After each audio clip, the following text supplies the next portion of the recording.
जिस विरासत ने देश को कभी स्वर्णिम काल दिया था, उसी विरासत की ऊर्जा के द्वारा आज हम दुनिया की 5वीं बड़ी अर्थव्यवस्था बने हैं, विश्व में एक ताकत के रूप में उभरे हैं।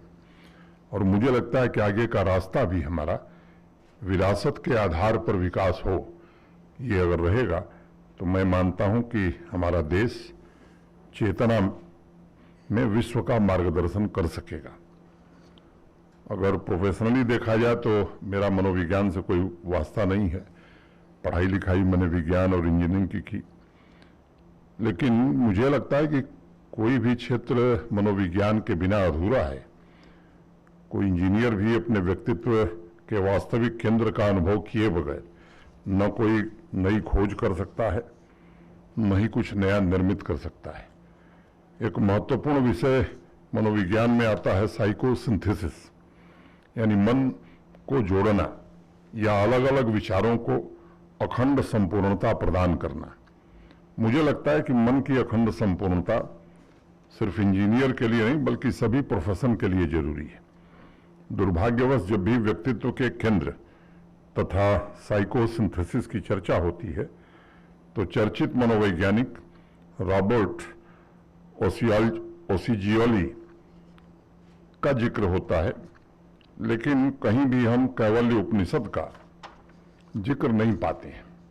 मैं ओसिजियोली के योगदान की भूरी भूरी सराहना करता हूं और फ्रायड युग जैसे मनोवैज्ञानिकों के अनुसंधान की प्रशंसा भी करता हूं। समाज में अनेक अभूतपूर्व योगदान देने वालों को दुनिया के सामने रखना, ये आप सब प्रबुद्ध लोगों के कंधों पर ये नैतिक दायित्व है।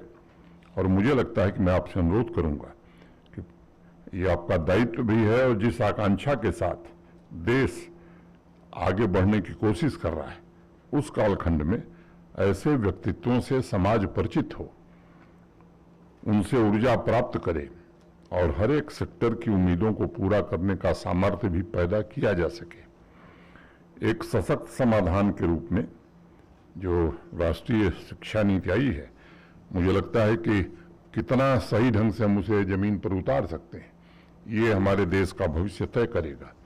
उसमें वैल्यू बेस्ड एजुकेशन की बड़ी चर्चा है। वास्तव में विद्यार्थी की प्रतिभा को वास्तविक रूप से निखरने में यह निश्चित रूप से मदद करेगा। यदि बच्चा वैल्यू बेस्ड एजुकेशन से चूक जाता है तो कोई भी प्रशासन या समाज एक पारदर्शी समाज की स्थापना नहीं कर पाएगा।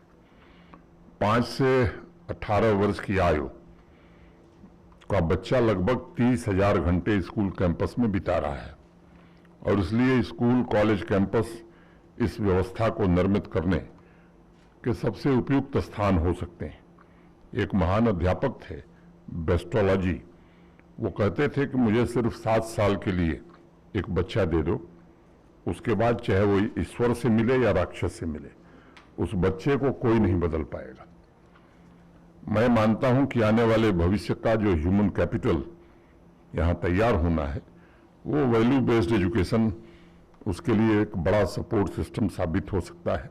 और आज जब मैं इंटरनेशनल प्लेटफॉर्म पर हिंदुस्तान के विजेता ध्वजवाहकों को देखता हूं तो इस विजय यात्रा के पूरे सपोर्ट सिस्टम के प्रति जब दृष्टि जाती है तो प्रोफेसर ठाकुर के प्रति कृतज्ञता ज्ञापित करना मैं समझता हूं कि आज हम सबका धर्म हो जाता है।